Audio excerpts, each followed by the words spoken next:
Hello everyone, আসসালামু আলাইকুম। আশা করি সবাই ভালো আছেন। Welcome my new YouTube channel. Subscribe করুন এবং পাশে থাকুন। তো আজকে ভিডিওটা হলো মুরগির বাচ্চা নিয়ে।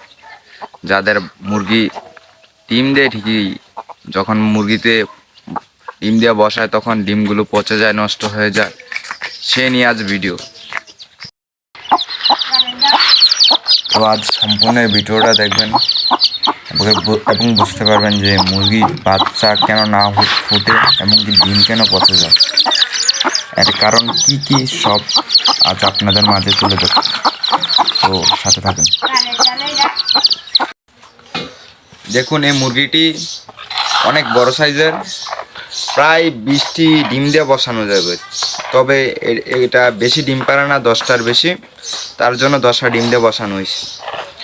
তবে ডিমগুলো কেন পচে যায় এর কারণ হচ্ছে হয়তো বীজ লাগে না, না হয় পানি লাগে। মুরগি যখন বিচা থাকে তখন পানি লাগে, ডিম এই কারণে পচে যায়। তবে ডিম বসানোর আগে সুন্দরভাবে ঘের দিয়ে নেবেন এবং ক্রাশিন 1 ফোঁটা নিয়ে দিয়ে দিবেন এখানে। দেওয়ার ফলে দেখা গেল ছোট ছোট পোকাও হয় ডিমগুলাতে, এগুলোর কারণে ডিমও নষ্ট হয়ে যায়। আবার কি, ছোট মুরগি হলে 10টা ডিম দিবেন, বড় মুরগি হলে 20টা বা 15টা, আপনাদের ইচ্ছা আর কি। আর এই ডিমগুলো প্রায় 8 দিন 9 দিন পর পর চেক করবেন যে ডিমগুলো কোনটা ডিম ভালো রয়েছে বা কোনটা ডিম খারাপ। এই ডিমগুলো চেক দিবেন লাইট দিয়ে চেক দেওয়ার পরে দেখবেন যে কোন ডিমটা ভালো, কোন ডিমটা এবং কি খারাপ। যেটা খারাপ এটা এখান থেকে মুরগির পাশ থেকে তুলে নেবেন, কারণ এই ডিমটির কারণে বাকি সবগুলা ডিম নষ্ট হয়ে যাবে।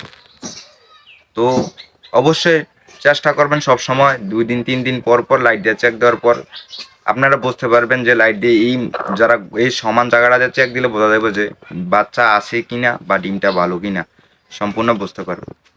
আর যাদের ভিডিওটা ভালো লাগবে অবশ্যই লাইক করবেন এবং শেয়ার করবেন, সাবস্ক্রাইব করবেন। আসসালামু আলাইকুম, আল্লাহ হাফেজ।